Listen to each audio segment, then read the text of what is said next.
and Paige Newton and Jackson Estes. So let's go ahead and give it over to our first presenter, Kate Van Hook. You know what, it's really hot in here. I changed my mind, I'm not wearing this.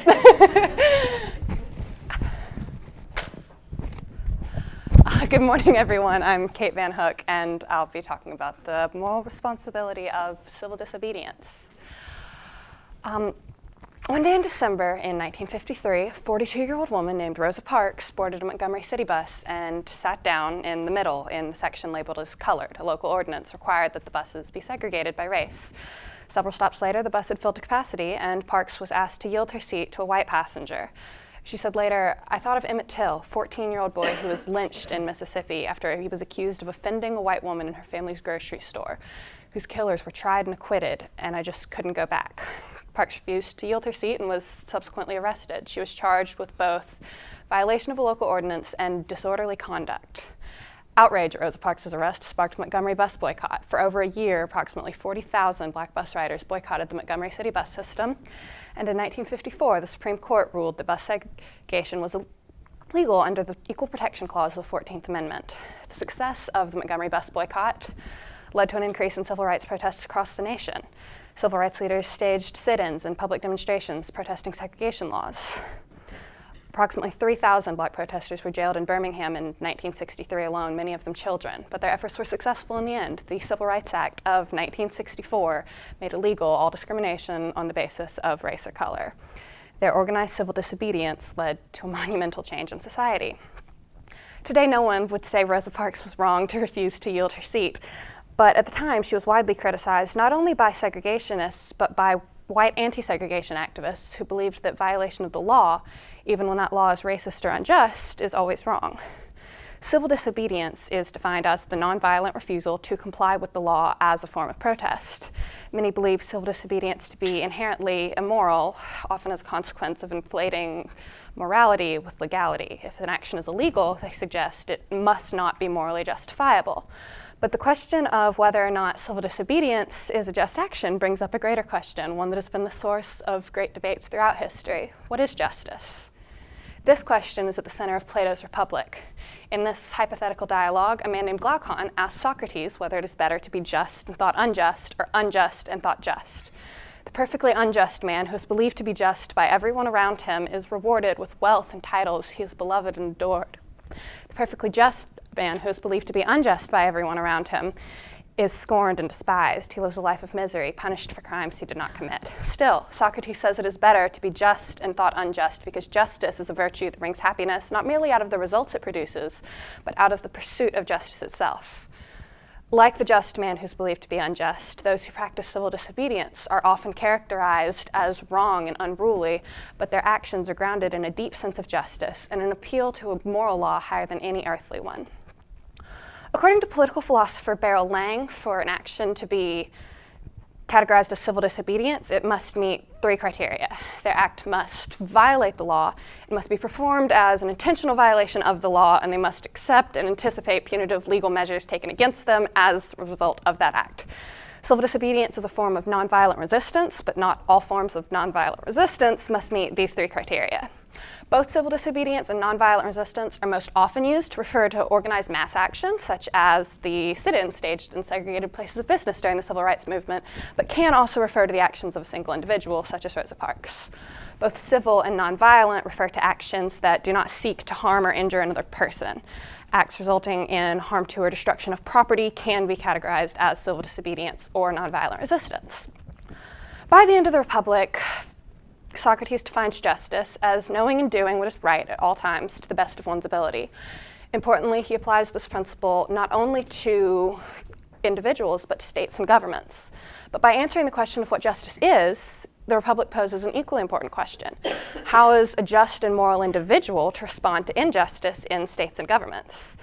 For justice-minded individuals throughout history, from Christians of the first century church to Henry David Thoreau to the Reverend Martin Luther King Jr., the answer is clear. The response to injustice in government is conscientious civil disobedience. The civil rights movement is not a historical outlier in this. One historian detailed patterns of protest he observed in his own lifetime by saying, Protesters stage marches, often from one place of symbolic significance to another. They shout slogans, both advocating their cause and denigrating their opponents.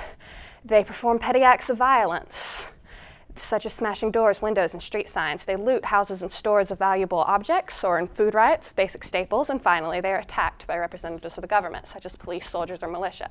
These actions, he says, are all familiar enough to require little further elaboration. This description comes not from movements of the 20th or 21st century, but from ancient Rome.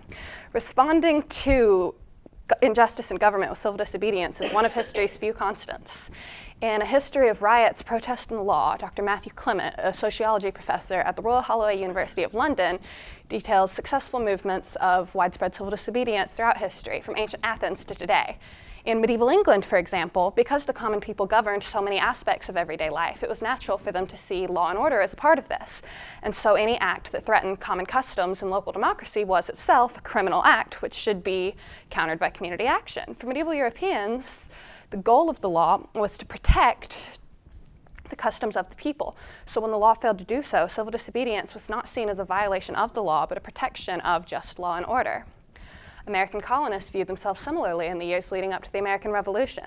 They viewed the acts imposed upon them by Great Britain as a violation of their rights as British citizens and responded with organized civil disobedience. The most famous of these efforts culminated when a group of colonist patriots boarded several British trading ships and dumped 240 chests of tea, today worth around $3 million, into the Boston Harbor.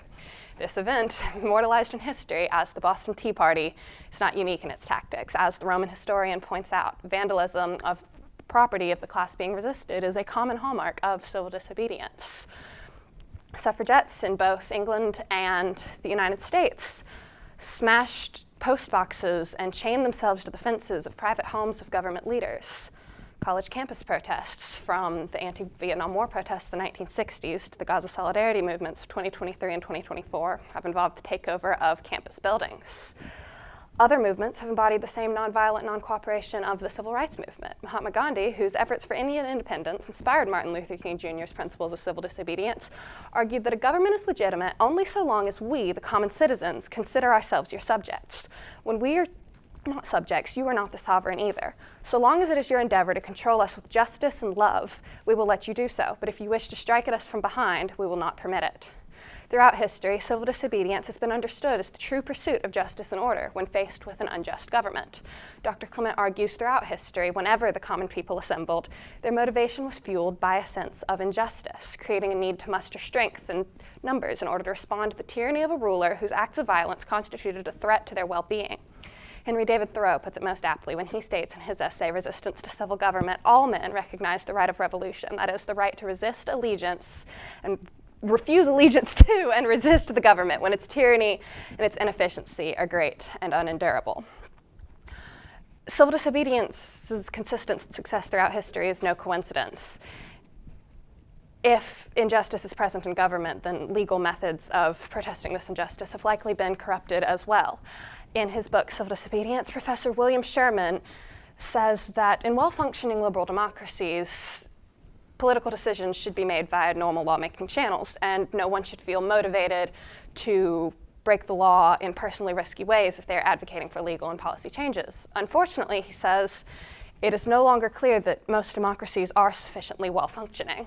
In an inherently corrupt and broken world, where even nations with the purest of intentions will become unjust, civil disobedience is a necessary method for promoting justice. Still, consistent historical prevalence does not necessarily determine whether or not an action is acceptable. In his essay on a moral right to civil disobedience, David Lefkowitz argues that citizens of a liberal democratic state enjoy a moral right to engage in suitably constrained acts of civil disobedience. Many people, he claims, believe civil disobedience is inconsistent with the duty usually thought to correlate to a legitimate state's right to rule, namely a moral duty to obey the law. Civil disobedience is often conflated with rioting and other forms of violent political resistance, but peaceful noncompliance is actually born out of a high regard for law. Those who engage in democratic civil disobedience believe that law and government exist to ensure justice and protect the inalienable rights of all people, and they expect government to hold itself to the same standard. Lefkowitz states that respect for persons as autonomous agents also requires that the state establish a moral right to public disobedience on the part of its citizens. The right to civil disobedience, then, is an inalienable right in itself, one that upholds the dignity of human beings and allows them to pursue justice. And for those in pursuit of justice, civil disobedience is not only a moral right, but a moral responsibility. In his letter from Birmingham jail, Dr. Martin Luther King Jr. challenges white church leaders on their beliefs regarding the moral responsibility of Christians in the face of injustice. Responding to criticisms of his methods as extreme, he asks, was not Jesus an extremist in love? For Dr. King, to engage in civil disobedience was to follow the example set by Scripture. Direct nonviolent action, he said, was seen sublimely in the refusal of Shadrach, Meshach, and Abednego, boy, I hope I'm pronouncing those right, to refuse to obey the laws of Nebuchadnezzar because a higher moral law was involved. He also cites Christians of the first century church, saying that they believed they were a colony of heaven and had to obey the laws of God rather than man, and quotes St. Augustine in saying, an unjust law is no law at all. Civil disobedience, then, is not just a right granted by nature. It is a responsibility ordained by God to refuse to stand by in the face of sin and injustice. William Sherman points out in Civil Disobedience that the civil rights movement was deeply grounded in religion, adding that protesters even made sure to wear their Sunday finest when protesting and facing arrest. Dr. King characterizes civil rights activists as young ministers of the gospel, courageously sitting nonviolently at lunch counters and willingly going to jail for conscience's sake. Civil rights activists, of course, were not the only ones to believe that civil disobedience was a responsibility and a necessity for conscience's sake. When he was indicted for sabotage for protesting the South African apartheid government, Nelson Mandela declared in his defense that black people of South Africa had been given a choice between resisting the government or accepting a permanent state of inferiority. For Mandela, no choice at all. When the alternative is choosing to remain in oppression, civil disobedience is always the moral choice. He ended his defense by famously declaring that ending apartheid was an ideal for which he was prepared to die. This should be the response of all people to oppression everywhere.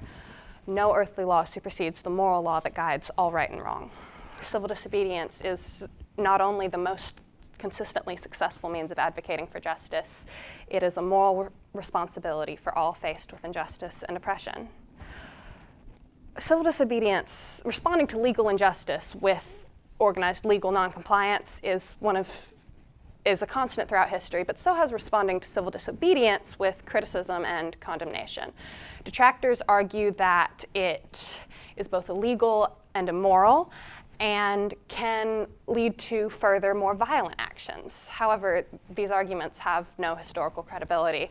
When grounded in a responsibility to a higher moral law and in legal justice, civil disobedience has consistently led to immense positive social change.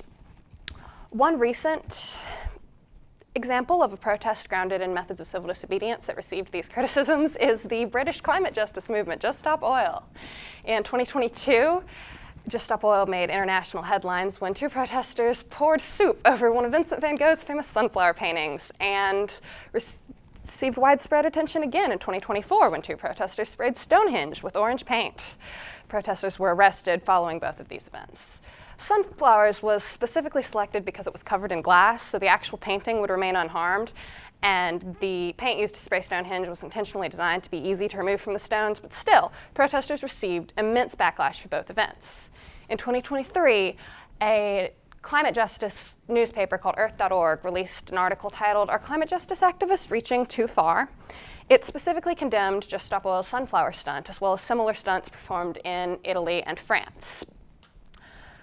Just Stop Oil and Earth.org share the same interests, ending reliance on fossil fuels and promoting climate justice. However, Earth.org criticized Just Stop Oil, saying its methods were wrong and unjust.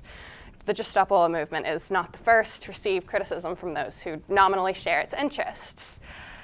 Carrie Chapman Catt, the leader of the National American Women's Suffrage Association, or the NAWSA, was highly critical of Alice Paul, the leader of the National Women's Party's methods of protest, which she believed were too violent and alienated the men that she believed they needed to bring to their cause.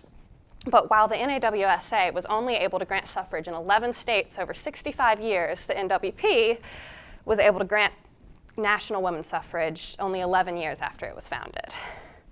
Dr. King, in his letter from Birmingham jail, is responding to white anti-segregation activists who believed that the protests taking place in Birmingham were unwise and untimely. He responded, "I agree that it is unfortunate that the so-called demonstrations are taking place in Birmingham, but I would say in more emphatic terms that it is even more unfortunate that the white power structure of this city has left the Negro community with no alternative." To Dr. King, no one truly enraged with injustice would criticize civil disobedience when it became necessary. History agrees with Dr. King. In the civil rights movement, in the women's suffrage movement, in nearly every movement involving civil disobedience throughout history, protesters at first received immense backlash for their methods, but conversations soon turned from their methods to the cause for which they were fighting, and the movements began to garner widespread support. David Lefkowitz argues that civil disobedience willingness to risk the imposition of various costs on them, such as detention, fines, or the anger of their fellow citizens, may convince their peers of the strength of their convictions more than other methods could. In short, no press is bad press. Detractors of civil disobedience also frequently argue that lawbreaking is inherently wrong. As the Earth.org article put it, a violation of the rights afforded to politically active citizens. But civil disobedience is, in fact, the right of every citizen. In 1964, amid waves of civil rights and anti-war protests, political philosopher Charles Frankel addressed the argument that civil disobedience is morally unjustifiable by saying, to take this position is to say one of two things. Either every law that exists is a just law, or a greater wrong is always done by breaking the law. The first statement is plainly false. The second is highly doubtful. If it is true, then the signers of the Declaration of Independence and those Germans who refused to carry out Hitler's orders committed acts of injustice. Thomas Jefferson, in his writing of the Declaration of Independence, argued that when a long train of abuses and usurpations, pursuing invariably the same object, evinces a design to reduce them under absolute despotism, it is their right, it is their duty to throw off such a government and to provide new guards for future security.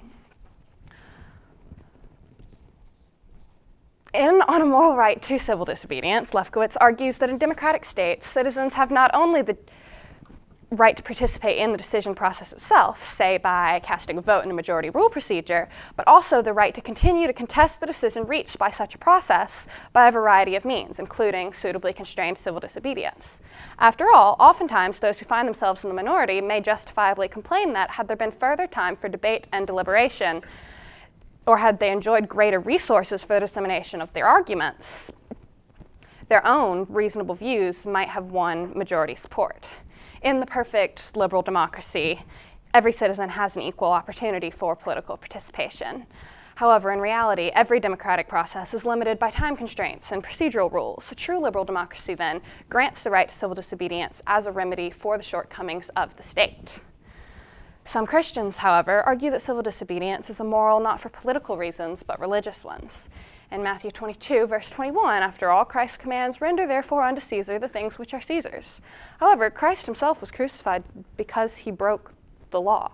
For example, Jewish law forbids any working on the Sabbath, but Christ continued to heal the sick on the Sabbath. He declared, "What man shall there be among you that shall have one sheep, and if it fall into a pit on the Sabbath day, will he not lay hold on it and lift it out? How much then is a man better than a sheep? Wherefore it is lawful to do well on the Sabbath day." Christ declared that the action of compassion and justice, although it violated Jewish law, was actually the more lawful act. Because it was in the spirit of God's nature, it wasn't actually unlawful at all. Paul too said, "Do we then make void the law through faith? God forbid. No, we establish the law." Christianity is not a rejection of the principle of law.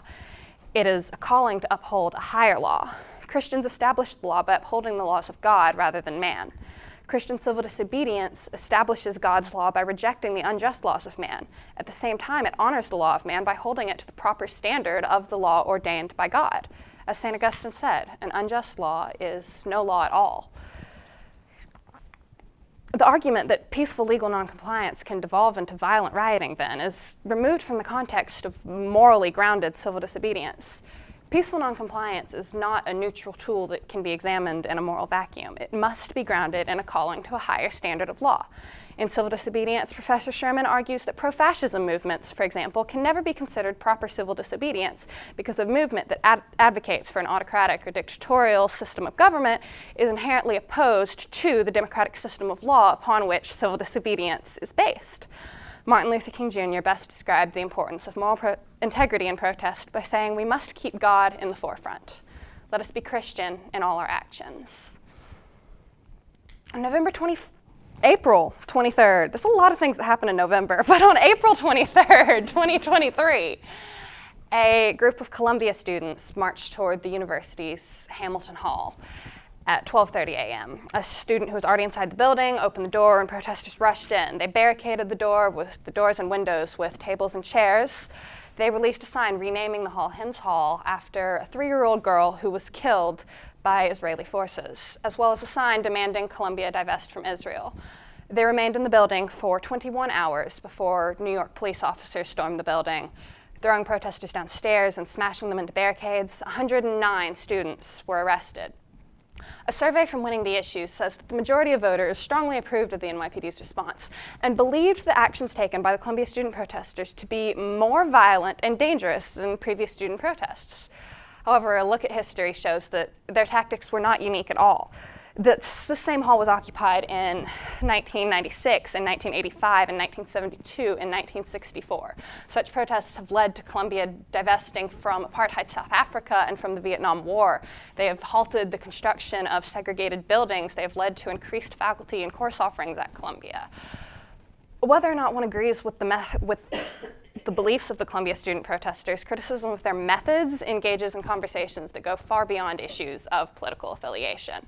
While the recent message of current practitioners of civil disobedience is hotly contested, to reject their methods outright as part of their political affiliation is to rob ourselves of a valuable tool, one that has proved necessary to resist unjust practices for generations. Civil disobedience is a necessary and potent means of advocating for justice, one that is consistently proved to have immense positive benefits throughout history when it is grounded in a respect for the law and justice.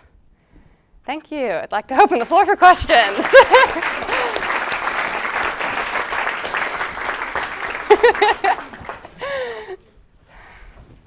Mr. Clay is looking at me in a way that's making me very nervous. I had a question for you. In your research, did you encounter any examples of civil disobedience not working? Yes. There's Ms. Cheney I've arranged for her to ask a question that kind of goes along these lines, so I'm just going to go ahead and answer that. Ms. Cheney, you are free of your burden. I have A lot of the statistics that it didn't say out loud because numbers are boring, but that are found in my paper regarding like the success of civil disobedience, I got from a page called the Global Nonviolent Action Database, which ranks like the success of various movements of nonviolent political resistance throughout history on a scale of 1 to 10 by multiple metrics, and I calculated the averages of movements under various umbrellas and compared them. And civil disobedience, or what the Global Nonviolent Action Database classifies as social disobedience, which is similar enough to my definition that I let it count, has an average score of, I believe, 7.9. This took me 8 hours to do, by the way. The math, I don't like math. And while other means generally had scores of like 4, 5, 6, obviously there were scores under the social disobedience umbrella movements that failed utterly, but generally it is a successful means of getting stuff done. Do you think there's any correlation between the success of civil disobedience and the regimes that they are protesting against, being sort of along the lines of what we in Western civilization would refer to as a sort of classic liberalism? Right, and I do talk about in my paper primarily civil disobedience in the context of a liberal democracy. I talk about how that right is something that ought to be like established in the framework of a liberal democracy. I quote Mandela, I quote Gandhi. They're not huge parts of my paper though, because those were wildly different like systems of government that this was operating under. My paper mostly deals with civil disobedience in the context of a liberal democracy. In the context of a dictatorial government, there's also the question of like the validity of armed resistance, which is a whole other thing that my paper doesn't really go into. That feeds into the question I had, is like, would your argument change if the audience was the persecuted church? So, Clarify. So if you're speaking to a group of persecuted Christians in China, for instance, would your claim or would your argument change at all? Yeah, again, my argument is kind of based on like a liberal democratic system of government, which does, of course, and has applied to like members of persecuted religious minorities, but in a like dictatorial system of government where like the oppression is generally a little more violent, it changes. I'm again mostly referring to civil disobedience in the context of a liberal democratic government. Masterful job of building an argument. I guess I have two questions. One of those is, I think about the Columbia protest, and it seemed deeply connected to anti-Semitism on campus as well. And so, but I know that the civil rights movement also, Martin Luther King didn't approve of everything. Sometimes the movements went violent. I'm curious how you would respond to concerns about that. Let's just say the Columbia protest. I'm not saying there weren't like anti-Semitic people involved in those movements. And Ms. Cheney and I had a conversation about this where anytime there's a group of people that gather, there are people with pure intentions and people with not pure intentions, no matter how things end. I do think the conversation of whether like Zionism can be conflated with Judaism and whether being anti-Israel means you're anti-Jewish is a much larger conversation, and one that I have fairly like well-established opinions on. If somebody wants to talk to me about this afterwards, I'm very much willing to. But I think the point I'm trying to make here is like regardless of your feelings on like the issue of the Columbia protest, and if you believe there was nuance lacking within that movement, I probably agree with you. And it's a fair question to ask because I do say that this must be grounded in like a sense of justice, and it must be at some level a moral protest. And I will say that like regardless of your stance on the ultimate issue, which again is something I'm willing to discuss, I think it's fair to say that it is moral for a group of young people to see immense bloodshed happening on the other side of the world, to see that their school has financial ties to that bloodshed, and to say, I would like this to stop. I really appreciate that answer. Second question is a little bit more complex and has to do with the causes of civil disobedience. So, obviously, as you said, looking back, Rosa Parks, there are people who would oppose, but very few people who are even crazy or racist or whatever. But in the day, it was hard for people to perceive that kind of thing. Right. But now it seems like people want to protest about everything, sometimes petty things and sometimes international things that have little to do with their community, their neighborhood, their country even. Because of the internet, we have a lot of information coming at us. I guess my question, almost flying back to Keaton's topic, how do you know when a cause is worth taking civil disobedience? In the sense of this, would I protest the rising cost of eggs? That seems unjust, but futile to protest, if that makes sense.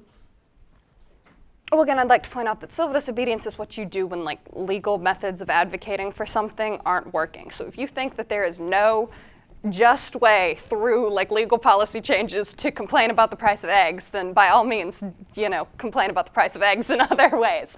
I don't think there's a like hard and fast rule of like, this is a moral thing to protest, this is not. At some point it's going to come down to the personal convictions of the people involved.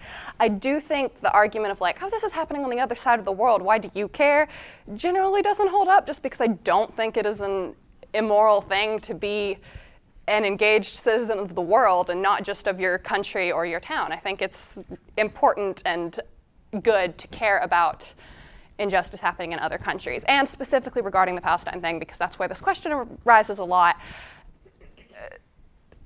The Columbia student protesters were not at least directly protesting the Israeli government. They have little influence on that from the campus of a college in New York. They were protesting ties that their school had to the Israeli military. And I guess part of my point is that every member of Congress just about is corrupt.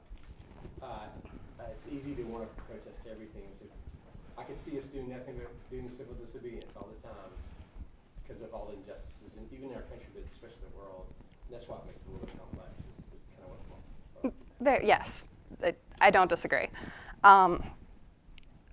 I think there's this sort of conception of protest, especially when it's led by young people, that they're just kind of shouting into the void without any real organization. And while that definitely occurs occasionally, again, most of the examples I have used have led to direct change in a specific area, and that, a good, well-organized protest seeks that and achieves that. And so, thank you.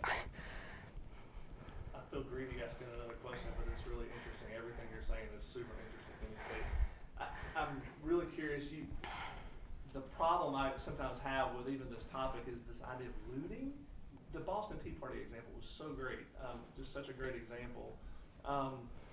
It makes me just ask the question to myself. It's like, because you talked about Jesus and some of his actions on the Sabbath, and it was in the spirit of God's nature, is what you said. So I guess my question is, just based on what you've looked at in Scripture and even your research, do you think Jesus would loot? That's a dumb question in some ways, but I mean... I think the flipping tables over in the temple is pretty comparable. Or would he advocate that or be okay with that? Maybe it's a better way to think about that. Don't make me speak for Jesus. Okay,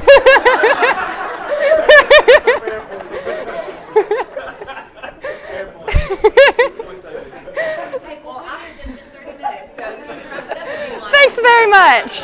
Ms. Cheney, did you have a couple questions you wanted to get out? I did, but because we're running out of time, and I know that you don't really enjoy being under the spotlight, I'm going to end with this. You did pronounce Shadrach, Meshach, and Abednego. Thank